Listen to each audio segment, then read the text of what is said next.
Hello, everybody. Welcome into the Two for Talking podcast. I'm your host, Corey Tusick. I've got Josh Yohe with The Athletic alongside and comedian Joe Bartnick. You can check out Joe this Saturday and Friday and Saturday, the 5th and the 6th at JR's in Arizona. And then on September 14th at the Stress Factory in Connecticut. And 9/28, you'll be able to see him at the Stress Factory in New Jersey. Go to joebartnick.com for all of his shows and announcements. And of course, at The Athletic, we got Josh Yohe, as I mentioned before, who dropped a nice article right before this show, and it was too good to not talk about. So we'll talk about college football later. We'll talk about Penguins Hall of Fame as we get into the show and everything. But let's start with Josh's article, and it simply was: Are the Penguins too good in 2025, 2026, Josh? Good afternoon, gentlemen. First of all, yes, the day after Labor Day, which, I'm old enough to remember that was the first day of school back in the old days. So I always feel like I should have an article to write on the day after Labor Day, like it's the first day of school. And I always find the worst day of the year. Oh, yeah. You had the Jerry Lewis telethon, right? When there was 6 channels, you had to watch it because Sinatra was going to show up, and you had to watch it all day because he was making an appearance, and we couldn't miss Sinatra. As an Italian fan, you can't miss Sinatra. I say it's only the second worst day because I believe you guys are Catholic or Catholic adjacent. The worst day is Good Friday. That's the worst day ever. Oh, yeah. Ever. Oh, I was wondering where you were going with that. That's pretty funny. Yes, I know the young people have no idea what the Jerry Lewis telethon was, but yes, it was must-see television. It was also the only thing on. So, that is synonymous with Labor Day weekend, and I always find that hockey fans, you could write or talk about it anything in August, and they don't care. That's just the month to get away. But then after Labor Day, people are like, "Oh, training camp's in a couple of weeks," and it's about time to go. First day on the ice for the Penguins at camp, by the way, is September 18th. It gets later every year, it feels like, but the 18th is the first day. So we're only 16 days away from camp starting. Yeah, we were hanging out. I was with all the big bosses at DVE after the show, and I go, "You must be getting excited." I'm like, "Yeah." I mean, the Steelers, a couple of weeks, then we had college football, then Steelers, just around the corner, everyone's going to be at camp. It's the best. Yeah. July and August for sports fans, especially in this part of the world, it's just awful. I mean, we had the 3-year reprieve where we had the Pirates, actually carry our interest. No, they didn't carry anything. But as for the article, very simply put, we know where the Penguins are right now. They're not bad enough where you'd consider them one of the 2 or 3 worst teams in hockey. But they've also missed the playoffs 3 years in a row. It's a very simple thing. You can call it the mushy middle, whatever you want to call it. That's where they've been. It's where the Red Wings have been for a decade now. It's not where you want to be, and we know that. And just looking at the Penguins roster, that blue line is absolutely horrible. But I think their forwards are pretty good. I actually think they could put together 3 really good lines with the forwards that they have. And while their goaltending is obviously a mystery and unpredictable, and I can't say that it's good, it's not like there isn't talent there. There is. There's a scenario that I could imagine where, it's the Olympic break, it's February, and the Penguins are only a couple of points out of a playoff spot. I don't think it's crazy to think that could happen. But I also don't really think that's where the Penguins want to be. I think the front office can never say this, but I think they'd love to get a top 5 pick this year and then spend a lot of money next summer and then really start the rebuild. I don't know that they've hit rock bottom yet. And that's a long-winded way of saying I'm surprised that Brian Rust and Erik Karlsson and Rickard Rakell are all still on this roster, and that could change at any second, of course, but I'm a little surprised that they all are. And I just wonder what the direction of this 25-26 Penguins team is if they start the season October 7th with all these guys on this roster, Joe. Well, that's the $1 million question. I think we each want Rakell and Rust to be there and just not Karlsson. And I think if Rakell and Rust are there, I think they're a borderline playoff team, especially if you get anything out of Shelovs and or, Jari, which is probably bet more for Shelovs.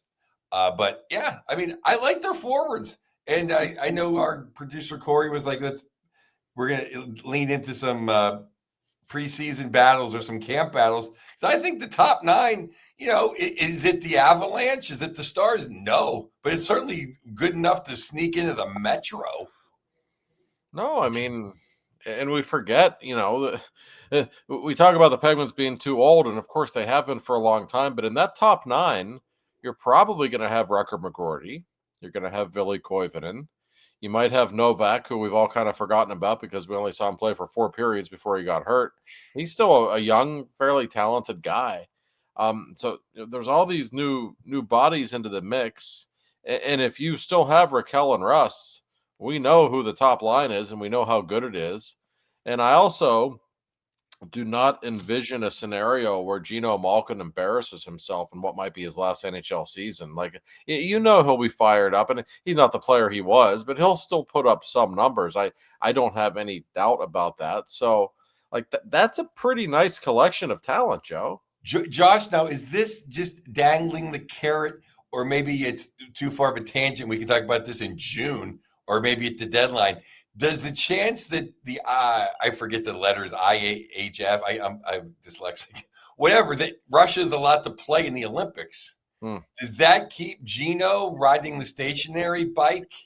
I know he's playing pickleball this summer, but does that keep him maybe interested in playing one more year to get him and Ovi a crack at a gold? Because I don't think he's embarrassed himself at all. Because I'll just dive in. I mean, I think 87-70 run, Rakell, Rusty, Mantha, right? About him, yeah. You got Mantha, you got Tomasino, Novak, and I'm missing one. Like, it seems like those the kids. McGroarty and Koivunen, yeah. And Koivunen. To me, that's the 9. I think the battle was the last 3 between about 7-8 guys, if none of the really young guys are playing. So, I mean, that's a decent top 9. I think it is. I think you could say it's above average, probably. And even a guy like Tomasino, he's unproven, but you can see the talent. I mean, he can really skate. He's got all the tools. Right. He just kind of hasn't put it together yet. And I think Mantha is a guy, he never became the star that a lot of people thought he was going to 7 or 8 years ago. That doesn't mean he's a bad player. Like, I could see him coming here and putting up 20, 25 goals. That wouldn't shock me in the least. So these are 3 pretty good-looking top lines, in my opinion. The blue line's decidedly a different story, but I think the forwards alone, especially if you still have Rust and Rakell, it's a pretty good group. Well, the problem with Mantha was Mantha just never lived up to what he could have been. He came into Detroit just after the glory days of Daxut and Zetterberg and everything. Right. And in Detroit, if you're that size and you're not Joey Kocur and you're not Bob Probert and you're not Shanahan and you're not McCarty, well, you're considered a wuss.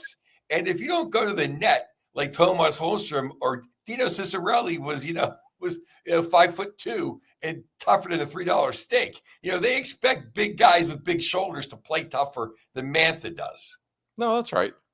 And he got so much hype, like everybody thought. And you can see why. He's one of those guys, you watch him play once, it's like, man, that's a big guy with a nice pair of hands and he can skate. Like, he can do everything. Never put it together. But, like, if he's on your third line or if he's, even on Gino's left wing, like, that's not bad. Like, I was surprised Dubas signed him, quite honestly. And, of course, everybody's first thought was, boy, he might be a nice guy to deal at the deadline, and he might be. But just in the near term, I think the Penguins can score a lot of goals. I really do. If Dubas had one concerted effort this season or this offseason, it was to get bigger. And at least he did that. Mm-hmm. Oh, yeah. No, that was not very subtle. He wanted them to get bigger and tougher and harder to play against. I think, and it's funny, when we talk about Dubas, so many people, I think, view him as an analytics guy or just a guy who wants skill. And I don't think that's entirely true. The more I've gotten to know him, I think he's pretty well-rounded. And I think he really feels like, the second he started watching this team play, it's like, man, we're not tough enough. We're not big enough. Like, I think he gets as annoyed as anybody that 87 and 71 and 58 have to fight all their own battles. And I also just think he looks around the league. Watch Florida play. Anybody push them around? Is anybody smaller than them? I don't think so.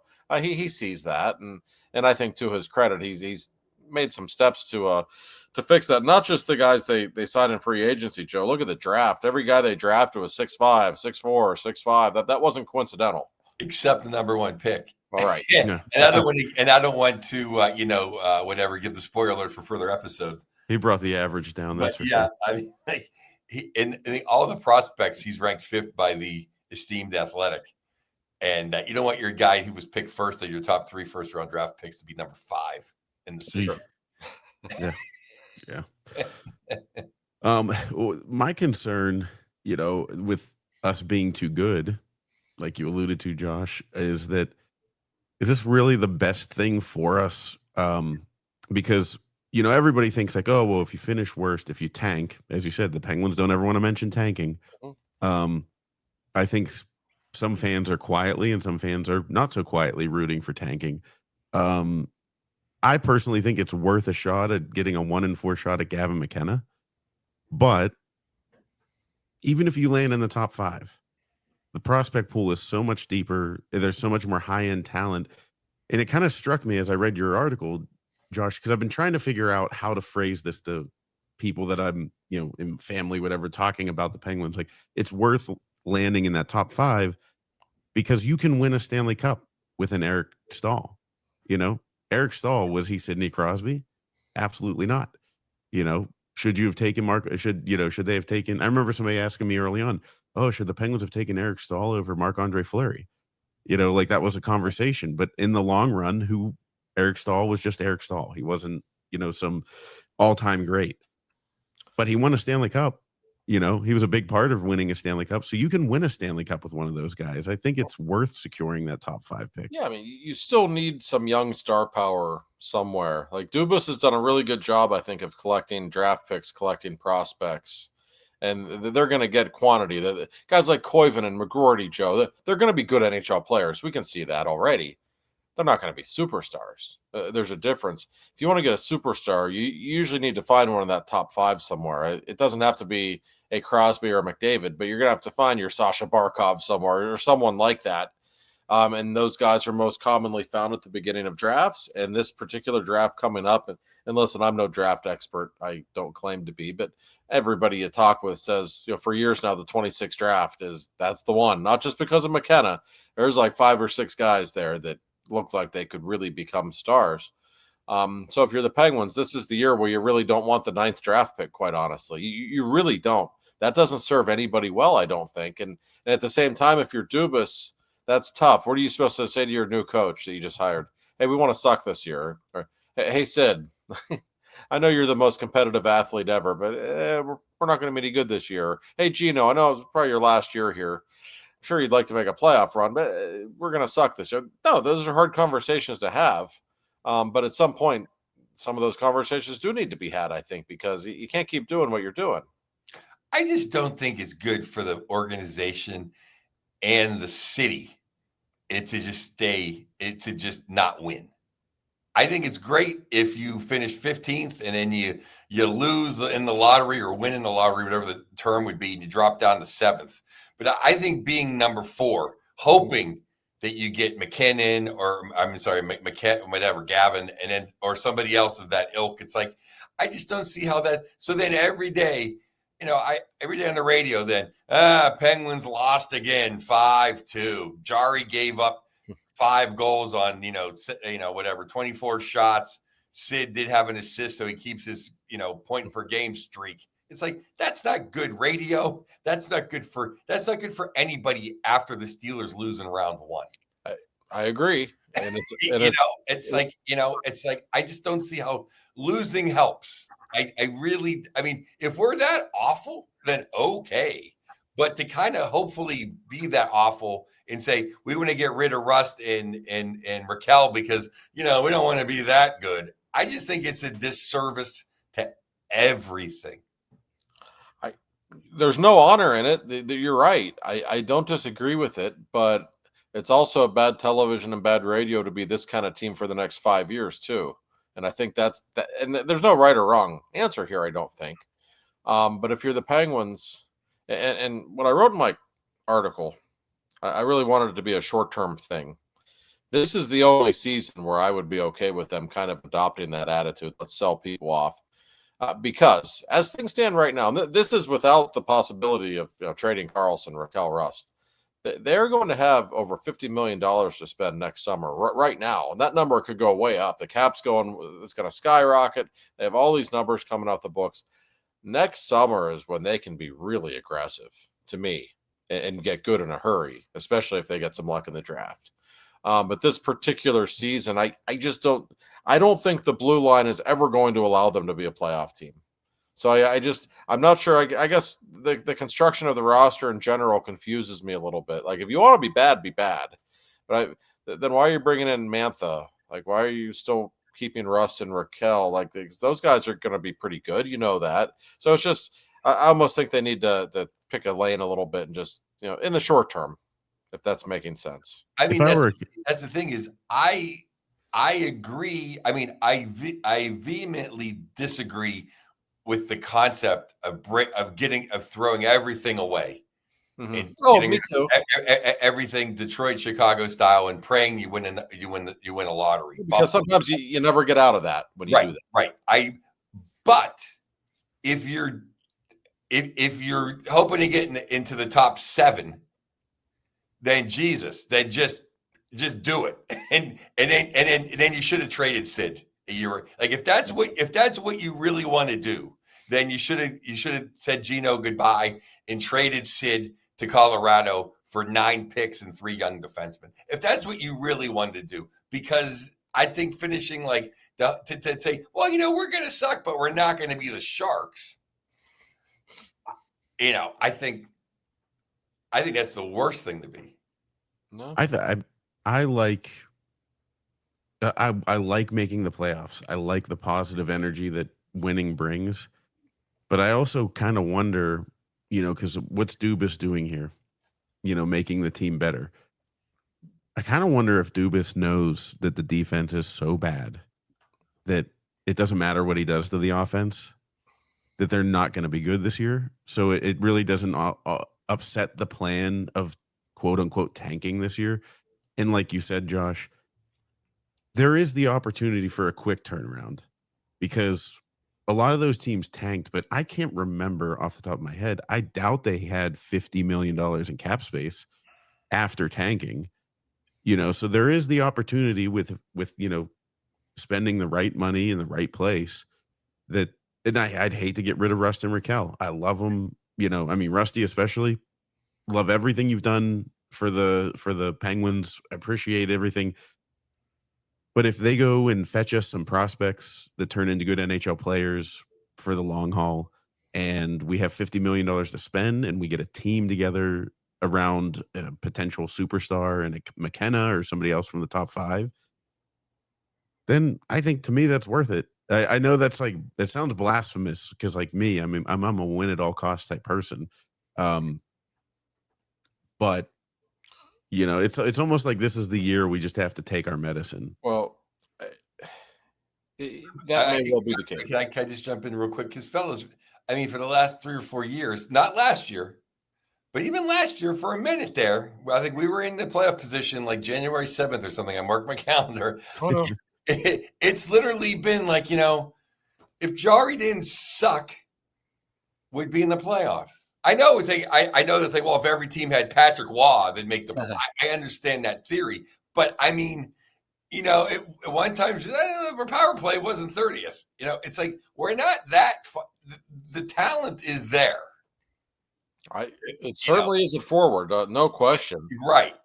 So it's like, it's kind of, now this year, the defense really is a lot, unless, they bring up the kids. Well, to me, Joe, the single most important thing they can do is trade Carlson. And I really think they need to. Not just because it clears up money and you get something in return, but I think just the way they played last season, so many of their defensive issues, like they really centered around him. And I don't think he's getting any better at this stage. And I don't know that he's the kind of player that you want around young players. I think he might not be, in fact. He likes to do things his own way and play the game the way he thinks it should be played. I I don't know if he's addition by subtraction necessarily, because he certainly does help the forwards. He still gets them the puck better than most defensemen, no question. The Penguins will be a worse offensive team without him, but I still think they take steps to going wherever it is they want to go if he's not around anymore. It was just an experiment that didn't work. Well, let's just say, fellas, that Dan Muse brings in his system, and hey, he's not Jacques Lemaire, but if they get rid of Carlson, they can certainly actually play defense. Mhm. And if they get better than average goaltending, they got guys that can score. Like this can be a solid hockey team if they buy in, which they're not going to with Carlson. They probably won't with Letang, but they have no chance with both of them. I agree. But there is a chance that new coach, new energy, a lot of young guys. Sid's gonna want to play whatever way helps him win. Gino's gonna follow along. He has for 20 years. He may go off the reservation a little bit, but I mean, he's gonna listen. So it's like, sure. No, I don't disagree with that. They're just in a weird spot. Like you're right. That you could certainly look at last season and say they weren't quite as bad as their record indicated. They were really betrayed by horrendous goaltending in the first half, and they were. And I think Carlson and Letang are the biggest problems in terms of the way the team is configured. Those are still the two guys that are going to get the most ice time, and they're just not worthy of it anymore. I think that's very clear. But the problem is they have a bunch of number 6 defensemen on this roster. So what else do you do if those are the guys that you have? I don't know. It's a very interesting spot for the Penguins. I do think, however, they have a chance to be very aggressive starting next summer. Now, you don't want to get too aggressive on July 1st. That doesn't generally pay off with championships. But, man, they're going to have a lot of money to spend. They can rebuild their blue line in a hurry next summer. I'm telling you, they really could. I don't know. Dubas hasn't spoken in a couple of months. He usually talks the first day of training camp. If nobody has been traded or anything, by September 18th, assuming he talks that week, I'm curious to ask him some questions and to hear what he has to say about just the direction of this team, because there is that part of you that always says, like, just build a goddamn hockey team. It's not that hard. Just build a team and be good. You still got Sidney Crosby. You can do that. But everything he's done in the last 18 months indicates he wants to rebuild kind of methodically with draft picks, and that's okay. But do it if you're going to do it, is what I'm saying. Yeah. It's this weird in between. And maybe he set himself up perfectly. Maybe Dubas is such a genius that if the Penguins do go on a little bit of a run and for some reason Jari plays out of his mind, he's like, well, this was the plan all along. But then if, Jari shits the bed and the defense is, 2/3 of the time just out to lunch because of who we have on the ice, then they tank. And well, this was the plan all along. I tried to, I mean, the biggest takeaway to me is it doesn't look like Dubas isn't trying to win currently. And I think that's an important message to send to Sid. Like the Mantha acquisition changed everything. Not that it changed the trajectory of the team in history, but it changed the vibe. Like they certainly were trying. Sheloff changed the vibe. Oh yeah, I think that's like, hey, we have an NHL goaltender that could play instead of Jari, that isn't a career backup, that actually has upside, that's actually won something. Mm-hmm. And he's exactly the kind of guy who can get hot behind a bad defensive team and steal games, which makes him interesting. And that's kind of what I was alluding to a couple minutes ago, is that Dan Muse, nobody knows. We kind of forgetting that's an epic change. Oh, yeah. I almost can't remember when Sullivan wasn't the coach. Right? No, things are changing, whether we like it or not. It's like, because all of our lives, the Penguins always change coaches every 2 years, and then for a decade, it's just Mike Sullivan.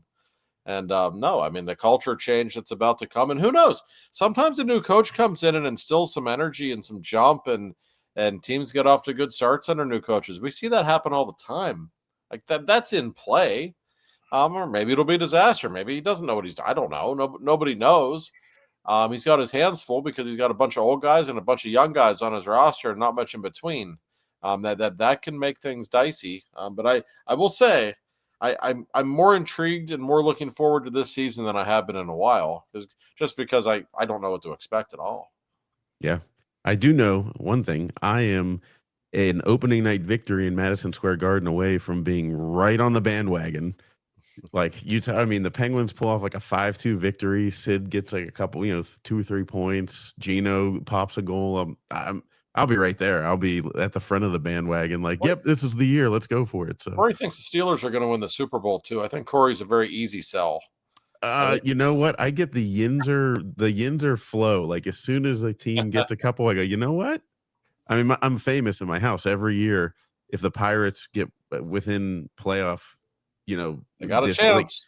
yeah. Oh, yeah. And it's in April every year. I'm like, my kids at this point know. They're like, don't say it, Dad. Don't say it. You're going to Not in jinx them. September, Joe. It's not in September. That's for sure. Oh, yeah. No, it never is. But yeah, I don't know. I could see it happening. I could see a good opening night. And doesn't that game, there's two things. She loves screams like a goaltender that Pittsburgh's going to love. Like he's not It's not Jari, which will help. Yeah, They always love the backup goaltender, even if he's a midget who has a terrible glove. They love him.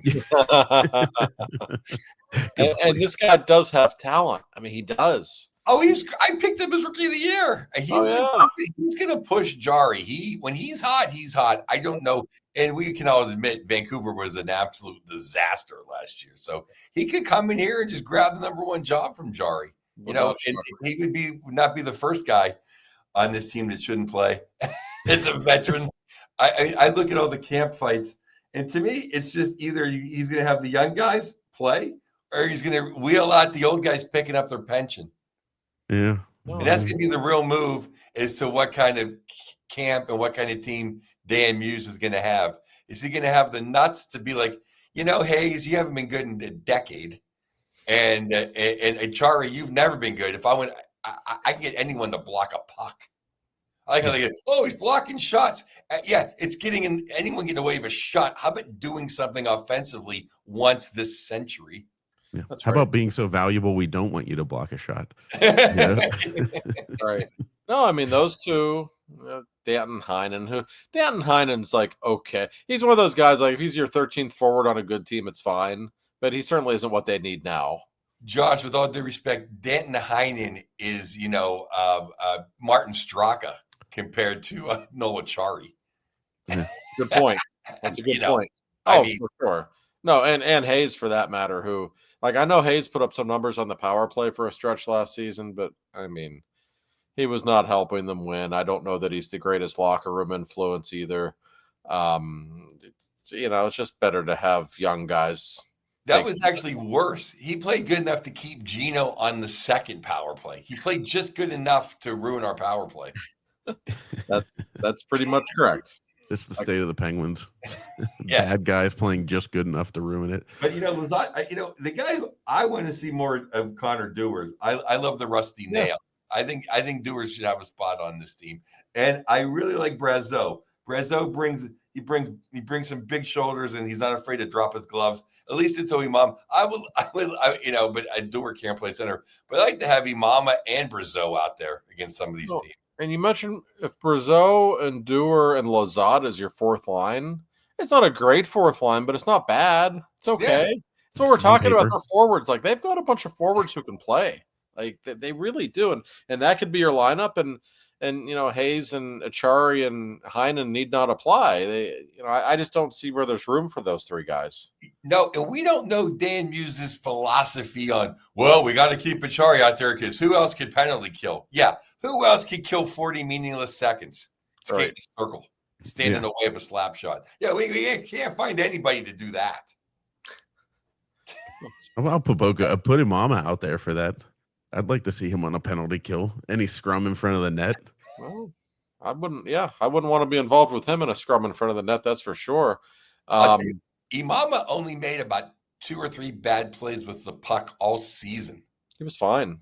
I mean, really, for a guy who's known for fighting and not much else, no offense, Imama, he only made 2 or 3 bad plays. He got the puck out. And it's an overused term.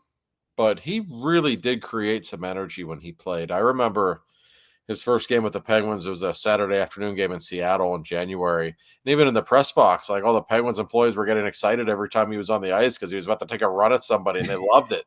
Like, he went after Hathaway. That was one of the most fun games of the year against the Flyers. Or he was, he was buying into the rivalry a little bit. He was, he was playing his role. I thought he was fine on the fourth line. I don't know if you want him playing 82 games necessarily, but tell you what, I'll take him playing 82 games over Kevin Hayes or Nola Chari. Yeah. In all seriousness, they're not part of the future. They're not going to help you with anything. So I don't know. It's a large group of forwards. Like we've already mentioned, 16 or 17 guys. Like they can't all be on the bench opening night. They can't even all be on the roster opening night. It's going to be interesting to see how this shakes out. But I think it's great that Muse can come in there and just tell Chari and Hayes they're riding the bus. See it, Carlson. I know, because I'm not, that's one of my only gripes against Sullivan, who I absolutely love. He saved us.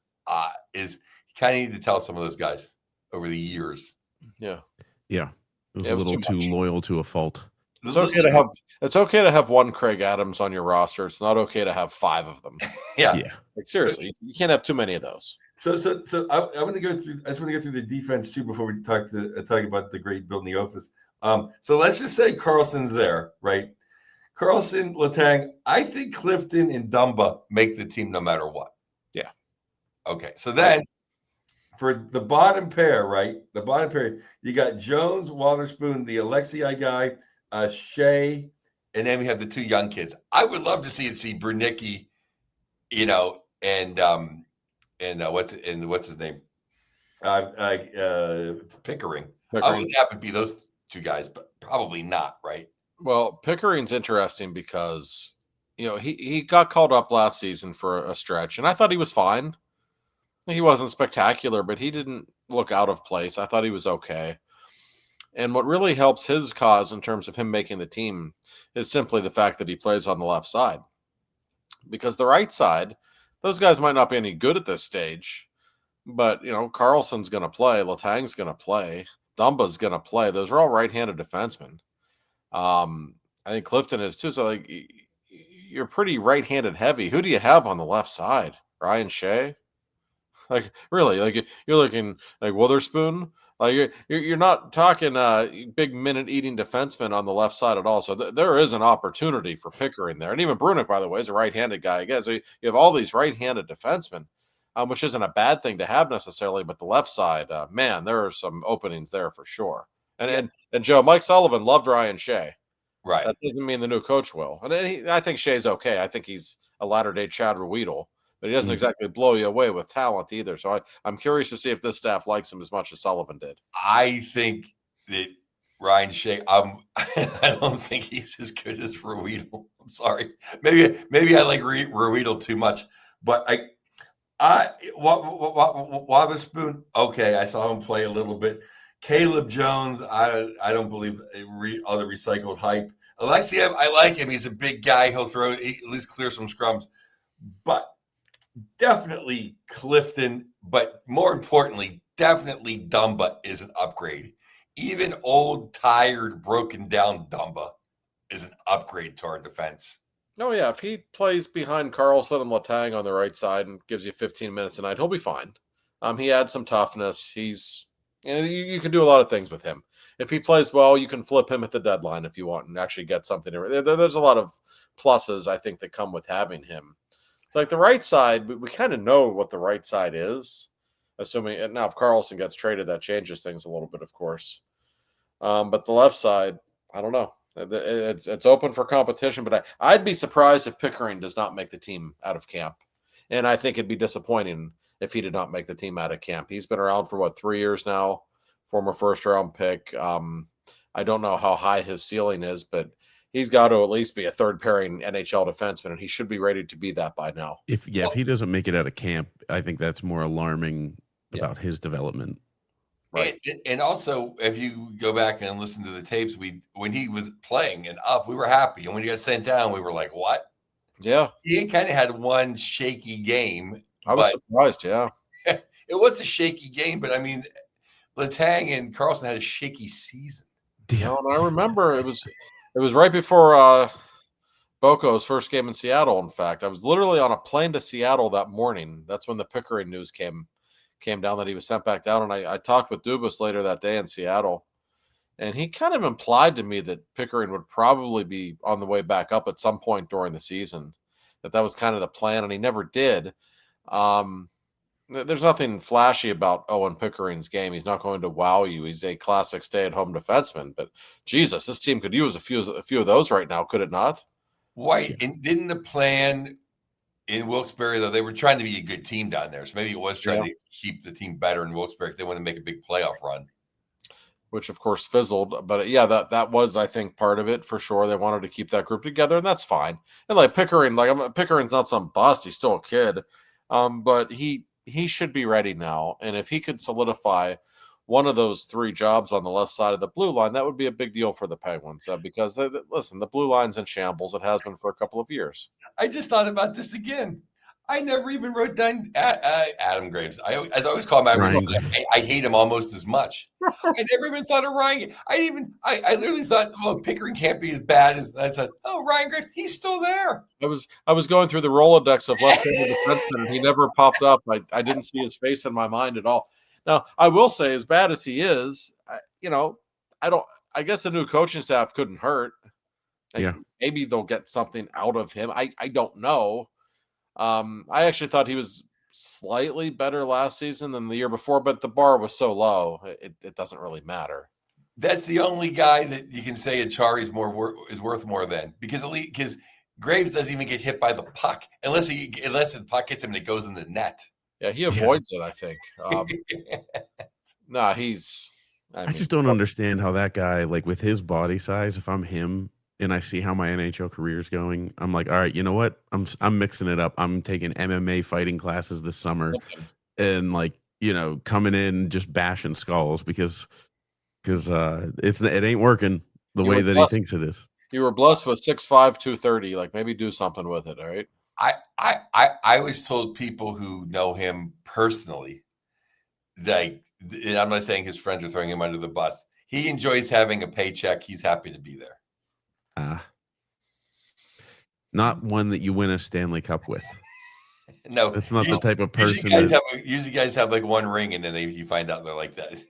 Yeah, there's a few guys on that roster right now that suffer from that disease a little bit, and that's probably something Kyle is very well aware of. It's not always just easy to get rid of people. I think a lot of people, they just get rid of these guys or trade. Well, because nobody wants them. That's why. And part of that's on Kyle because he signed some of these guys to ridiculous contracts. Yeah, I would give a concussion protocol test any GM that picks up Ryan Graves. That's like the original sin. Anybody would pick him up. Jarry, I can almost see it. Jarry, I can see. You catch him on a good day. You need goaltending. It's only $5 million. The cap's going up. He's had a couple meaningless awards, a couple meaningless All-Star games. Okay. Well, and especially Joe, as time goes on with Jarry, he only has 3 years left on his deal now. So, let's say he has an okay year and they can trade. At that point, you're trading him. He has 2 years left at $5 million. That's would you give Jarry 2 years, $10 million on the open market? Probably not, but it's not necessarily outrageous if he plays the way he's capable of. And I will say this too, and for he gets a star on his report card to go get a cheeseburger at McDonald's.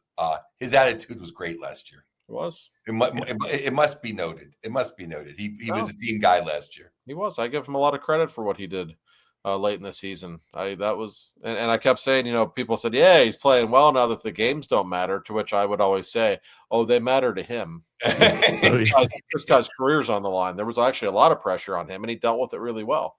Yeah. Yeah. Plus, he had a baby on the way. Jesus. He was driving back from Wilkes-Barre for baby appointments. Good Lord. That's rougher. I mean, we always forget they have lives. Before we go to Mr. Bill Neofus, is it really, barring injury, trade, is that the only chance we're going to see Harrison Brunicky? And by the way, fans, we know how to say Brunick, but Brunicky just sounds cool. Like that's a cool nickname. I think it's unlikely that he makes a team out of camp, but I also don't want to say that it's impossible. They might well give him a look for the first few games. That's in play. My sense is his projected timeline would have him being here for a good starting next season. But the fact is, at 18 years old last year, he was their best player, their best defenseman in training camp, and it wasn't close. Like, I'm telling you, it wasn't close. He was by far their best defenseman on the ice every day in camp. And what if Carlson does get traded? Which is possible. I know for a fact they'd be willing to deal him. And I still think there's a real chance it does happen before the season. Not going to label it with a percentage, but it could happen. Now, if Carlson gets traded, all of a sudden that's 25 minutes on the right side every night that's gone. Then I think Brunick's opportunity to make the team definitely is enhanced. Well, I have 2 quick points. One is he playing hardball? I mean, if someone's going to take him, please, Right. he can use my credit card for the flight. I mean, come on. But in 2, Branicki, the problem with him is he's got to go back to juniors. And that's not going to develop him at all. Like, he either should decide to go to Penn State or Michigan State. Yeah. Or he's got to play for the Penguins. He's already 6'3", like 220. What's he going to run over a bunch of 18-year-olds? Yeah. You might be right. I mean, that has become a thing where guys, are leaving to go play in the NCAA or finding other avenues to enhance their development. You might be onto something there. And I don't know.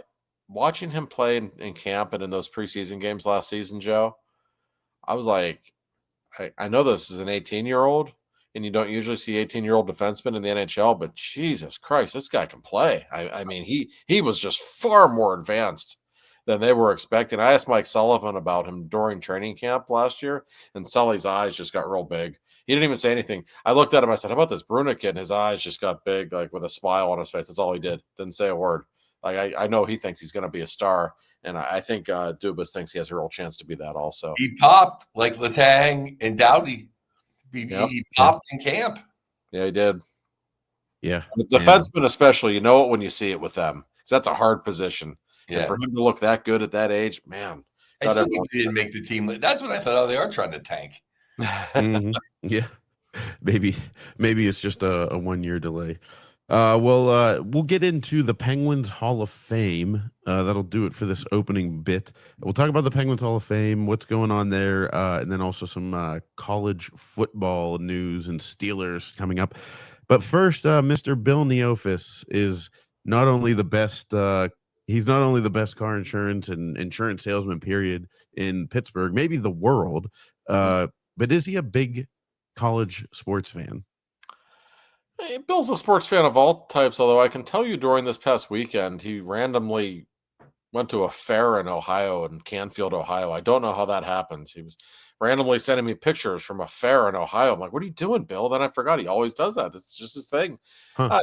There's never been a sporting event he didn't like. I think he's more of an NFL guy than a college guy, but he certainly watches it all. And it's amazing he has the time to do it because he's so busy with his company, Neofus Insurance. And this is a guy that takes a lot of pride in his work, and he's just a Pittsburgher. This company has been in the North Hills of Pittsburgh since 1960. So we're going on 100 years almost now. We're getting to this is all, it's going to be the big century celebration in 2060, and we'll all be gone. But listen, it's fine. He's the very best. It's neofusinsurance.com. I'm going to give you their number. Whatever your insurance needs, trust me, they will have you covered. Tell them we sent you, which, by the way, people are starting to do now, and we like that. We like when I say, hey, we listened to the podcast, and now here we are. Bill likes hearing that, too. The number is 412-364-3388. So give Bill a call. It's neofusinsurance.com. They are the absolute best. Whatever your insurance needs are, they will take care of you. Thanks, Bill. Thank you, Bill. Now, speaking of a Bill that was not having a great weekend in Canfield, Ohio, that would be Mr. Bill Belichick. I'm jumping the gun here. I'm sorry. I'm just looking at my notes, and I made that connection and started. But we'll get to Bill Belichick in a second. The Penguins Hall of Fame news came out. They have 10 new inductees, and I'll get to the list. It's Jaromir Jagr, Ronnie Francis, Tom Barrasso, Kevin Stevens, Larry Murphy, Scotty Bowman, Chris Kunitz, Eddie Johnston, GM JR, and Ray Shiro. But the funniest thing is, I don't think any of us really knew that it went away. Like they came out with that announcement coming back for the since first time since 2013, and I was like, I thought we still had it. I cover the team, and kind of forgot about. I mean, they were actually talking about it last year. Listen, part of this is pure marketing. These are easy ways to get people to fill the seats on certain nights during the season when maybe things aren't necessarily going great. So there is that opportunity, but and I know you guys agree with this. There is no team in the last 40 or 45 years that has had more star power, more greatness, more great players. More cups. More that too. Like the Penguins need to start celebrating their pasts more. They're missing out if they don't. And I think it's important to have all these guys back and to have special nights for all of them, Joe. These aren't just like normal. Like we're not even talking Lemieux or Crosby or Yager, even though Yager's involved. Between Ronnie Francis and Artie, you go down the list. These are all-time great players, and the Penguins should be celebrating them. Yeah, I mean, Chris Kunitz should have his own bobblehead and his own night. Yeah, 3 Stanley Cups, and Artie should have been in the original cast of characters. I guess Recchi. I guess he's still. I don't know why he didn't make it. Recchi's already in it. I think. As I said, Recchi's already in. I hope he gets. I don't hope he gets fired, but I hope he quits Philly and we can get Tocchet in there too. My biggest question with the Hall of Fame announcement is they listed who's on the voting committee. You're the only guy that I know that's not on it. I know, right? They didn't ask me to. The most knowledgeable guy. Although I didn't see Molinari either. It's like the two best writers. No, he's on it. I think he's on it. Okay, maybe they only wanted like one person per outlet, and Rossi's on it, which I don't really care. I would have enjoyed. I like to think that I'm slightly more qualified to talk Penguins history than some of the people on that list, but I'm not going to name names or anything. No one's heard anybody in the best. Here's the bigger question. But that's How fine. is Staggy a voter? Staggy should be in the Hall of Fame. Yeah. Honest to God, especially the 2-9er, I think, with his broadcasting and playing contributions. I agree. We could take Joe, you and me could take Staggy and Borky's voting privileges maybe in the future. That's not a bad idea. Well, definitely you, Josh. Definitely you. I would be honored. I'm honored when the Pens media has me in their fantasy pool. Like I don't expect to be on the voting committee. I just think it's just I know maybe because he still works for the team. I'm not quite sure, but and he's not Mike Lang, and he would not want to even be compared to Mike Lang. He's Staggy's humble, but there's a piece of Staggy that needs to be put somewhere forever because he is the Penguins. No, you look at as much as anybody. Guys like Staggy, I mean, from the broadcasting to his marketing career, he's a very important part of franchise history. He is. He picked up Lemieux and he brought Yags to the mall to get his jean jacket. That's right. His Bon Jovi. I mean, there's nothing more. Enough said. Yeah, I mean that's right. But I have to say, I mean, I didn't get a chance to vote on it, but I can't disagree with anybody who was voted on. And look at these names that we're talking about. I mean, these are larger than life names, and not just the players we mentioned already and Ron Francis, but look at some of the executives. Whether you're talking Scotty Bowman, probably the greatest coach in history. You got EJ, who doing the original tank job. Yeah, I mean, if you've ever, and EJ was actually a way better coach than people give him credit for. He just didn't always have all the talent in the world, but he's a really good coach too. And to this, I always call him the Godfather. Like he's just such an important guy. To this day, I see after games all the time, EJ will just go into the locker room like 20 minutes after a game, and he'll sit down with Sid and they'll just talk about the power play like that. That's EJ, 90 years old. He's still doing stuff like that. And Jim Rutherford and Ray Shero, who passed away recently. These are people who are the very best at what they did. It's a crime that EJ isn't in the regular Hall of Fame. I agree. Whatever you want to, I mean, besides, drafting Lemieux, helping us by trading us Ronnie Francis, Alf, and Grant Jennings. Yeah. Just the fact that he's the last man to play all 82 in net without a mask. That's right. Yeah. And he was Bobby Orr's drinking buddy. What more do you need? Yeah, what else? If that doesn't qualify you for the Hall of Fame, and he was a pretty darn good coach. I mean, maybe the best power play coach ever, honestly. Look at some of the numbers his power plays put up. I'm not talking the Mario teams either. Mhm. Before that, no, EJ, you're right. Really important guys. Our buddy Mark Madden always says that the NHL was built on guys like EJ, and it's really true. And he also says a great line that, Matt Sundin has whatever X amount of goals. I don't remember any of them. True. That's just the truth. Oh. Compilers. I think Halls of Fame should be for guys that made themselves famous, not guys that compiled stats. I've always felt that way. All Hall of Fames. I would agree with that. But and by the way, one cool thing the Penguins are doing, I don't have all the details yet, but like how the Steelers have the Great Hall at Acrisure Stadium.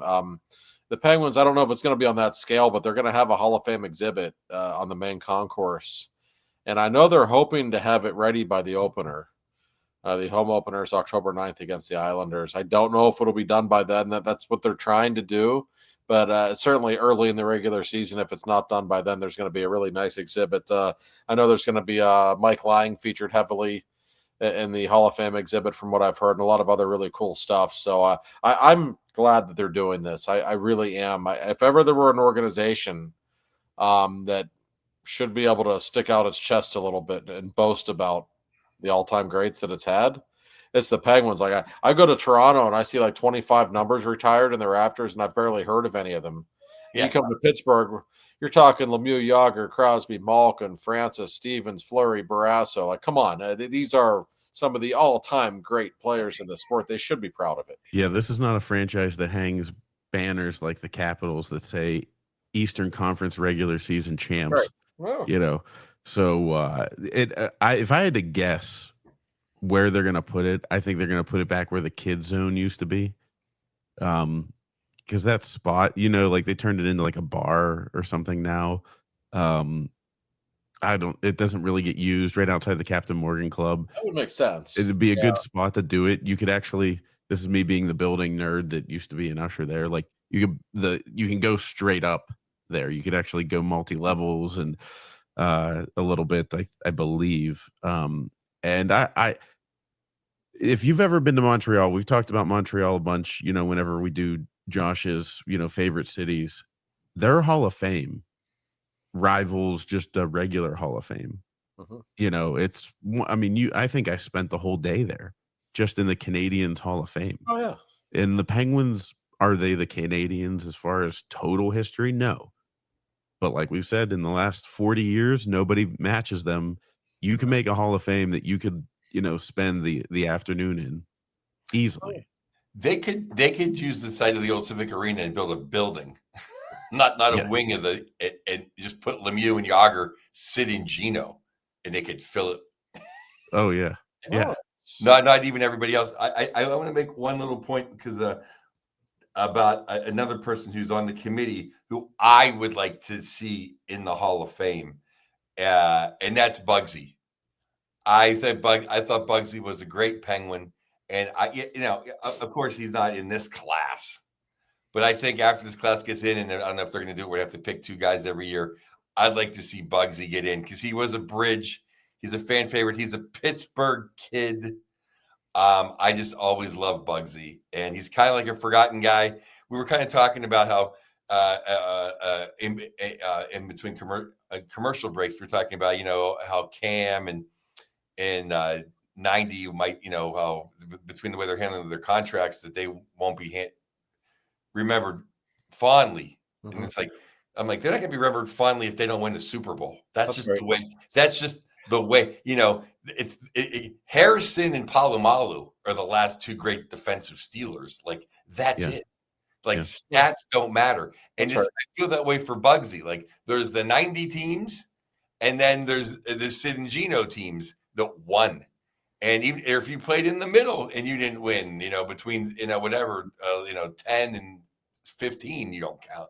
It's like you only count when you win championships on those two franchises. Yeah, and I will say for Bugsy too. On these teams. One thing about Bugsy too, Bugsy's really that I can think of the only local player to actually become a big time contributor for the Penguins. Upper St. Clair kid. Yeah. And he loved being a Penguin. Like to this day, Bugsy hates the Flyers. Like, he really does. He took such pride and such joy in eliminating them in the playoffs in 2008. I can still remember it was 2008. That was his last season with the Penguins. The Penguins went up 3-0 in that series. They won game 3 in Philly. And when he was skating off the ice, he took a stick, banged the glass, and just waved at the crowd as he walked off the ice. Like, I was gonna say the same exact thing. I'm like, I can't believe that. Bugsy's one of us, by God. Yeah, he should be in the Penguins Hall of Fame. Yeah, I think too. Just like RJ Umberger was going to be the first, Pittsburgh-born kid to make it to the NHL. Like, it was like, as somebody that was playing hockey through those ages at around Umberger's age, we all kind of knew that. And then I remember sitting there on Fleury's first night, Fleury's first game, and they announced the first Pittsburgh-born kid. Me and my buddy looked at each other like, we get Umberger? Like, how do we get Umberger? I thought he was with Columbus or, wherever he was, Philly. And, Columbus too far away. yeah. And then all of a sudden, Ryan Malone comes out. So just for him, like if it was Umberger as the first Pittsburgh-born kid to play for the Penguins and be a contributor on the level that Malone was, like you would retire as you put him in the Hall of Fame. And I think Bugsy will get there eventually. It kills me that he wasn't on the 09 team because, too, I think. yeah, it just he talk about a guy that deserved to win the Stanley Cup. That him taking the puck in the face in the game 5 in Detroit. Yeah, just he's all-time Penguin great. So we love you, Bugsy. Single and ready to mingle. The college football, has been going on for a whole 10, 11 days now, it seems, because they've been bleeding the games out. And as I mentioned earlier, when I incorrectly tried to transition from Bill Neofus to Bill Belichick, Bill Belichick did not have himself a night last night, and Arch Manning did not have himself a day on Saturday. Josh, as I think you eloquently put it, let's talk about Belichick and Arch Manning maybe vomiting all over themselves or something like that, or soiling themselves, something like that. That's pretty much accurately describes how they performed. Yeah, let me start with Arch Manning. I watched most of that game on Saturday. I actually offended some of your Michigan fans when I just tweeted, like, it's pretty tall order to go to Columbus and win. Oh, we do it all like, okay, you know what I meant, for Christ's sake. Not exactly going to Fresno State or something. You're going to the Horseshoe. That I don't think a lot of quarterbacks are going to look good in that setting, right? But he looked awful, Joe. Like, I wasn't impressed with any of the physical skill set at all. And I realized, like, with Peyton and Eli, you were never blown away by their arm strength or anything either. And I know it's just one game, but man, it felt like an awful lot of hype, and I just don't see it so far. He had no touch on the ball. None. He was throwing that side. It looked like he was throwing like infield practice, like grounders to guys. Like, here, throw it over to first base to little 8-year-olds. He had that sidearm. Even my mom was like, "What is he doing, throwing the ball like that?" It was bad. Especially His first throw, he skipped it like the guy was wide open. Like, geez. Especially since, like, I watched almost every game of the weekend. I love college football. I was all in. I saw like 5 freshman quarterbacks all play better than Arch Manning. Uh-huh. Yeah. No, saying the guy from Ohio State outplayed him a ton. And that kid was a true freshman, like went to the prom 3 months ago. Yeah. Yeah, Arch Manning he played like last year. He just looked scared the whole game, and I don't know how Texas must be pretty good to only lose that game by a touchdown as badly as he played. Well, but I'll say this though. I thought I watched about 5 or 6 teams that would have beat Ohio State. Oh yeah. I thought Ohio State was terrible too. I watched 7 games in their entirety. That was the worst one by far. Put it this way, on ESPN College Football Final, that was the 3rd game they went to. They showed that was between 1 and 3. They showed 2 other games before that on the highlight package.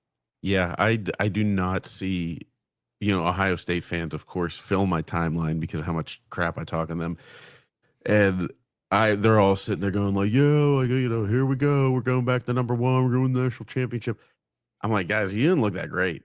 Like, you beat a guy like Arch Manning looked really bad. You beat him 14-7. Your quarterback, granted, he played better than Arch Manning. He didn't look fantastic. Like he didn't look like, and this is not me being a homer, but I saw you Ohio State fans out there tweeting about this. Bryce Underwood for Michigan looked like the real deal.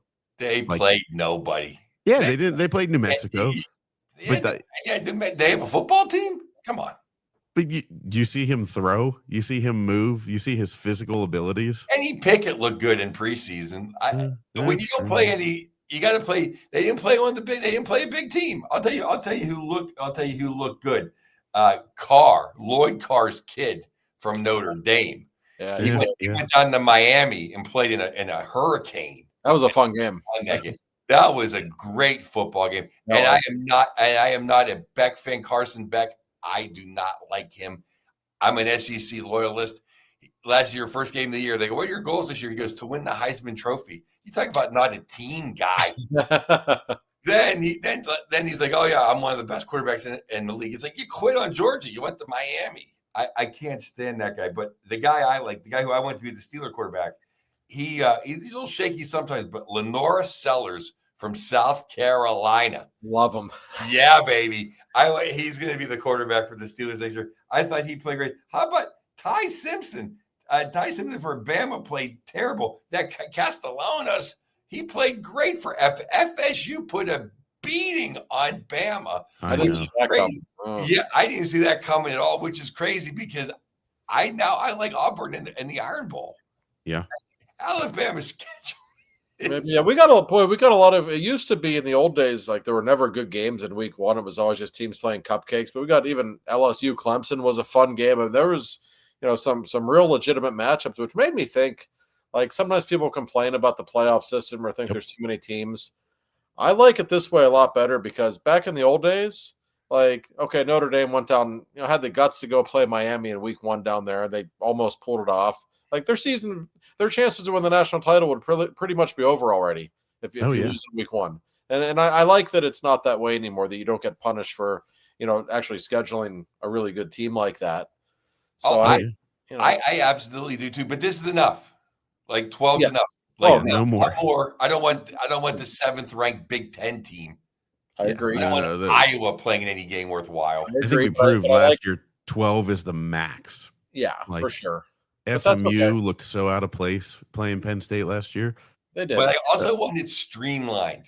Like I want it to be like, okay, the two teams in the Big Ten final, those are the teams that go.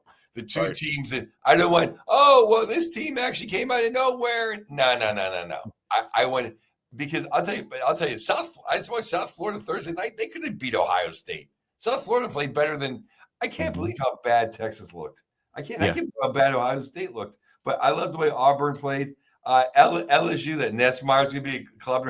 LSU Clemson was a great football game. And you're so right, John, because that would be like, oh my God, Clemson has to run the table. No, now they probably will anyway in the ACC until they get to that's going to be Florida State's going to Clemson. Florida State now is going to be a war. Yeah, it is. I love seeing the pain on all the Alabama fans' faces because they've just been living the high life on Nick Saban's back, and I've seen a lot of stuff leaking out that guy, I always forget his name. He was the coach that coached Washington against Michigan, then went to Alabama, their current coach. He apparently is running a really loose ship.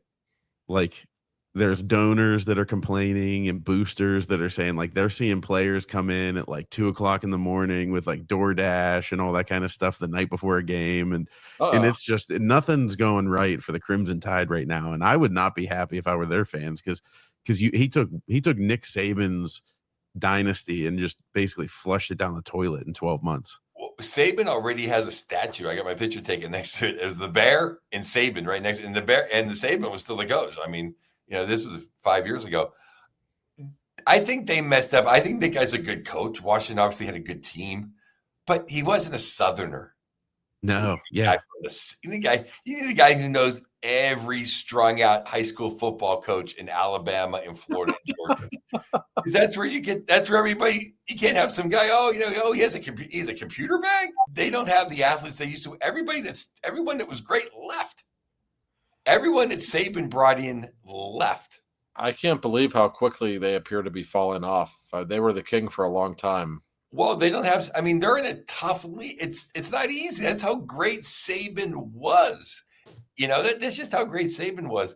And the other thing is that, I'm losing my train of thought real quick. I'm space. Oh, imagine.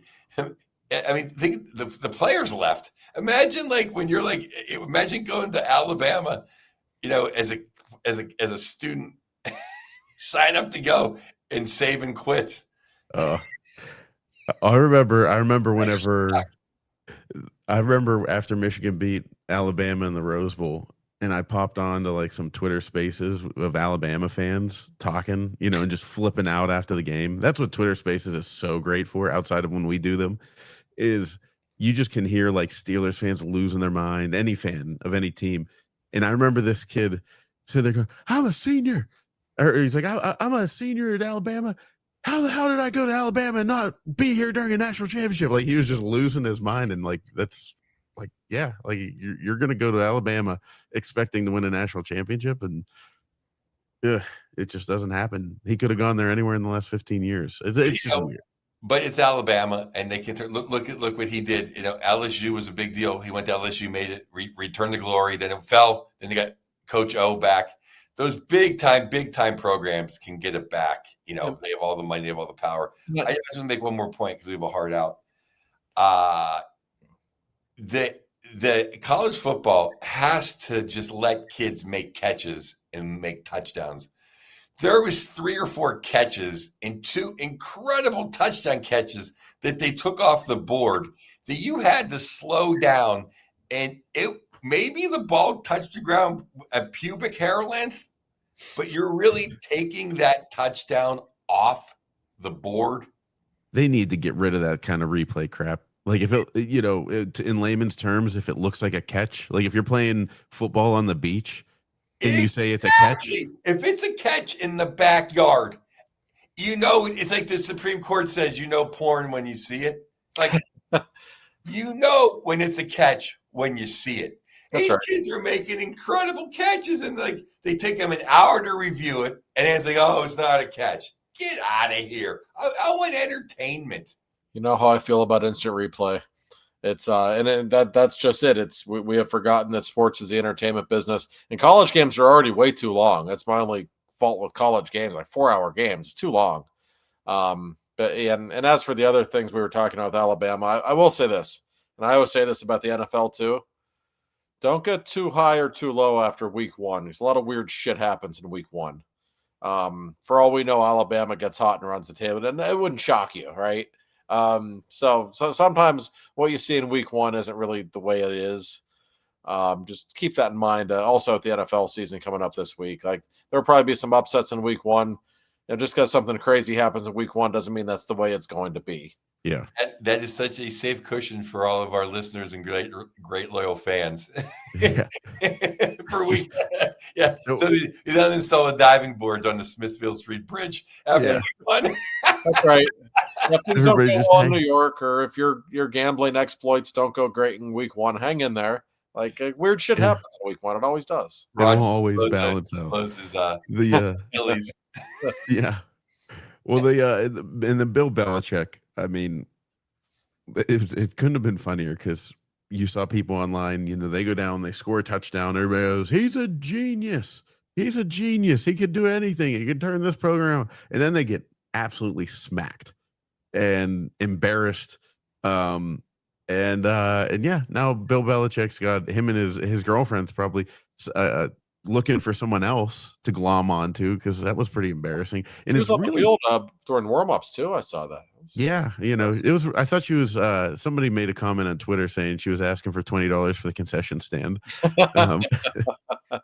And it's just a weird. I don't think it's going to work there. And I love seeing Bill Belichick fail. The more the time passes, the more I realize that it wasn't the Patriots that I hated. It wasn't Brady that I hated. I think it was Bill Belichick that I hated because he seems like a jerk. He seems like a D-bag. He seems like he was trying to cheat. I know Patriots fans don't get all upset if I say that you guys cheated a little bit because you might have, but you also had the best quarterback in the history of the game. And that's why you won the Super Bowls. You didn't win because you were cheating. You won because you had Tom Brady. For all Bill Belichick had nothing to do with, not nothing, but he's average without Tom Brady. Oh, I don't know about that. I think that's spoken like a Michigan fan a little bit. Well, but if you look at his career stats as a head coach. Oh, I understand that. If before and after Brady, there's no question in the last 5 years, Brady helped his case, but by going down to Tampa and winning again, and Belichick doing nothing since then, no question. If you're going to say one made the other, I think it's fair to say Brady made him, but I don't know. I still think Belichick in his day was a really great coach. I just don't think it's his day anymore. And I don't think there's many coaches in their 70s that have much success, and there's probably a reason for that. And I have to think it's time for him to call it one and done at North Carolina and get the hell out of Dodge, if I had to guess, Joe. Well, he was a great defensive coach. He helped architect, along with Parcells, the Giants. Yep. His defenses in New England were very, very, very impressive. Yes. And, Brady's great, but, his offense, and whose offense it was, but his offense of just the little dinks and the dunks and having the undersized white guys. And, he didn't have superstars except Randy Moss on that offense at all. Right. Sure. And I think he's a hell of a coach. And I think just having the cojones to tell Drew Bledsoe, nah, I like the 6th round pick from Michigan more than you. I think that's what a lot. I don't see Mike Tomlin doing that. No, that's for sure. That is for sure. Because Bill's not afraid to go 5-8. Or whatever. He's done it once or twice in his career. No, it's true, but he just boy, I watched a little bit of that game last night. I don't know. I just don't think this is going to work. I know it's only week 1, but it's felt a little strange from the very beginning. Well, wouldn't you think he'd have been better? And he's he's forgotten more about football than I ever know. But wouldn't you think it would have been better to maybe instead of bringing in 70 new guys, coaching up 50 of them and just bringing in 20 new guys? Like, hey, we need 2 pass rushers and 1 more wide receiver that can run, and not just get rid of everybody. Yeah, they had to wear name tags in the huddle. Yeah, the weird thing is he was actually really good on TV. Like I would have been okay with him just staying there. Like I could listen to him talk ball, but that's another one more two more points. Then we got Lee Corso, incredible job. Yes. Oh yes, incredible last game day. It was if you weren't teary-eyed, you don't have a heartbeat. It was incredible. The ESPN did great. The McAfee, the kid made the kick. That was fantastic. But Fox is that those 2 guys that called that game were terrible. They were terrible. And the guys on their, they need to write a blank check and get McAfee and Herbstreit or Desmond Hack. They need to get some talent on. Urban Meyer sucks. I like Leonard as a human being. He's terrible. They're terrible. That pregame show is an abomination. The pregame show. They super talking there to do it. It's unwatchable. Yeah, I don't even watch it. Like no, ever. I had to because they're like they were on there for they to soak up their little 10 minutes before the game. Oh my God, it was terrible. Yeah, I was excited for the Texas-Ohio State game, but I sure didn't flip it on until noon because I was watching the ESPN pregame show until that. I didn't see I didn't have the audio on because I was at a baseball tournament. Was Joel Klatt not there? It was Joel Klatt, and I like him I like him during the week when he's on radio. Oh. I think he's but he gets all in the hype of, hey, he's screaming and the other guy's screaming. It's is it Gus Johnson? Yeah, Gus Johnson's game. Gus Johnson's awful. Like he's gone. He used to be okay. He really He's loves great at Ohio State, basketball. too. Oh my God. He's great at basketball. He's terrible at football. Yeah. I would But agree. it's just that line of, because I'm a Fox guy for the NFL with Howie and Terry and Jimmy, but those guys were terrible. Yeah, totally I agree. don't know. I always like Joel Klatt I like him in Keller commentary, but I think that, and I also wonder too if Fox is telling them to do this because Gus Johnson used to not be this way.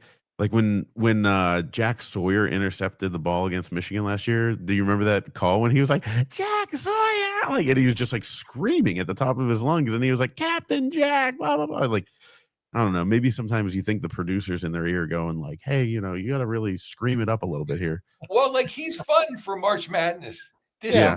This is week 1 Right. of a boring game. Yes. Of two teams that probably aren't going to play for the national championship. So I maybe Ohio State. I do not think. I know it's only week 1, but this is the SEC, ladies. yeah, You're not going back to the SWAC yeah, or the Right. Big 12. certainly not. Certainly not. Well, and we didn't even get to talk about the Steelers and Cam Hayward and will he, won't he? We could do that for 2 minutes. We got a couple minutes here. I got a delay, but Cam Hayward, will he play this weekend? I'll say this. I think he will play. If he does not play, then what I said a couple weeks ago stands. Rip the C off of his jersey. He's gonna play. I know I don't think anybody even thought it was up for debate, Joe, until yesterday or the day before when somebody interviewed TJ. And TJ is like, well, I hope he plays. If he gets a new deal, I guess he'll play, or whatever it was that TJ said. And everyone's like, what? But I don't think Cam's doing himself any favors by ignoring the media and not talking about it. I can't think he's going to miss a game, though. I'd be shocked if he did. I think even though his ego might be a little out of control right now, I don't think he's that full of himself to risk missing a game. He knows what that would do to his legacy. Yeah, I just don't even think he understands his legacy, because if he did, he wouldn't be doing what he's doing right now. Good point. I mean, but I think Harmon being hurt, I think gives him a little power, but he's not going to use. I mean, you just can't. If he may have lost some of his luster as far as being a Pittsburgh guy and a team guy, but I think to those 53 guys in the room, I don't think he's going to let those guys down. I think that would be a real slap in the face, and I think Cam has more character than that. I can't imagine he's not going to play for those guys. I would agree. Yeah. I mean, it seems like what? I mean, he can say what he wants, but he's not going to let those guys down. I mean, it's week 1. You got to play. You got to play. There's no. Yeah. Totally agree. All right, quick poll then. Who do we have in the opener? I'll start. I think this goes to the Steelers easily. If you're playing money line or spread, take either one, because this just screams to me like a game where it's going to get hyped up like, oh, it's the Aaron Rodgers revenge game, and he'll do okay. He'll do all right, and the Steelers will win by like 10 points, and you'll have that like, casual, Mike Tomlin walking out to shake hands, and Aaron Rodgers not barely breaking a sweat. I don't think it's going to be a necessarily hard-fought game. I think the defense is pretty good, and I think Justin Fields is pretty bad. I think the Steelers will win, but I don't know that it'll be comfortable because I don't know that their offense is any good. Like, I just don't know what to expect. We haven't seen Rodgers play. I don't know. The Jets defense is okay, but I can't imagine Fields putting up many points against a defense that knows him very well and against a coaching staff that knows him very well. So I'd probably pick Steelers 20-16, something like that, Joe. Yeah, I think the Steelers are going to score at least 20-some points. I don't know what the Jets are going to score. I think Fields will get lucky a couple times because that's just the way things are in this world. I've been a Steelers fan for 50-some years. Crazy things happen, but I think the Jets are bad enough that's why you got Rodgers to overcome any problems. And as long as the number one guy is not going to get hurt at receiver, I don't care that we can't run the ball. That's why you have Rodgers. Go 5 tight ends and the big guy and just throw around. Right. They're going to score 21 points. Yeah. Yep. All right, you heard it here first. Absolutely guaranteed Stone Cold's lead pipe lock. The Steelers are going to win. We'll lead with the Steelers. We will lead with it if we have egg on our face. I can't even imagine them losing this. I mean, Yeah. It's No, it just like you could almost like envision it. You're like, oh, an easy week one, easy-ish week one win for the Steelers. Here they are. I think even Yahoo or somebody on Yahoo, I think, said that they might be the last team to lose a game this year. Their opening schedule is not horrific. Easy stretch of schedule. They better get off to a good start. Yeah. The schedule turns nasty in December, really nasty, like last year. But Well, pretty soft schedule early. Unleash hell in December, Tomlin. But these all are right, all well, played on Christmas, which my sister's very happy about. yes, yeah, thank Everyone will God. have a nice holiday. I But know. I know we talked about this, but I'm not worried about Rudolph. Like of course I want Aaron Rodgers to play, but I think Rudolph can beat the Jets. Oh yeah, I don't think it's the end of the world. If something happens to Aaron Rodgers, I don't think the Steelers can win the Super Bowl without him. I don't know if they're going to win it with him, but it's we've seen it. Rudolph saved Christmas one time before, so yeah, we'll see, folks. We'll lead with the show next week, hopefully saying that we were right, and and we will talk to you all then. Thanks, everybody. Thanks, Bill. Thanks, Bill.